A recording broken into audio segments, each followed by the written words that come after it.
I think with the industry as a whole, personal trainers innately are very kind of like passionate and very expressive and kind of looking outwardly. So we get into this mindset where we're just constantly in this fantasy realm where we're just daydreaming, right? We have ambitions, we have all these ideas, and we like to do this or we like to be here, but we get stuck in that realm where we're just dreaming, right? We're daydreamers. All right. And so somebody who's a daydreamer just is just that. They're just dreaming, hoping things will get better, never actually doing the work that makes it better, staying in their comfort zone and almost kind of like being soothed by that idea of like, hey, someday this can be better, but then to justify like, that's not me. I have so many things going on. I don't even know if that's possible.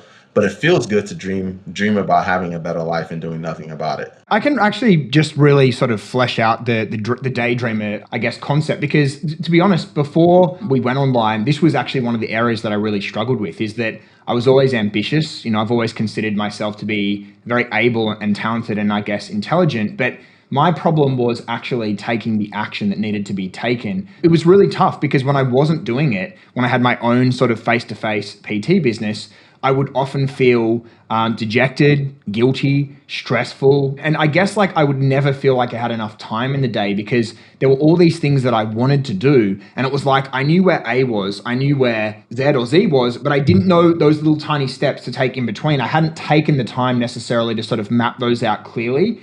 What mattered, what didn't matter, so I wasn't just doing dumb stuff and wasting time on like useless crap. And then basically, I never really set myself any sort of parameters or accountability for actually completing those things in a certain time. And basically, this. I mean, at one stage, I was almost ready to leave the personal training industry because I was fed up. And you kind of like threw me the lifeline. Like at the time, you'd become a really good executor of tasks based on some of the mentorship that you'd had and probably based on your upbringing. And so you were able to sort of, I guess, guide me. And I think, I've sort of said this before, but I feel like one of the mentorships that I've done is the mentorship of Andrew Gosen, because I've kind of seen the way that you do things and it's really changed. So I guess like, G, how do you sort of see this situation? How would you describe it?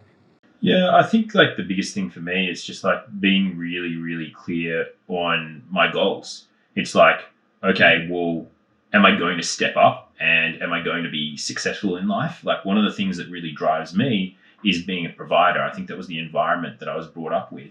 And it doesn't matter what it is. I feel guilty as a person if I'm unable to provide for my family, my friends, which is, the environment that I grew up in.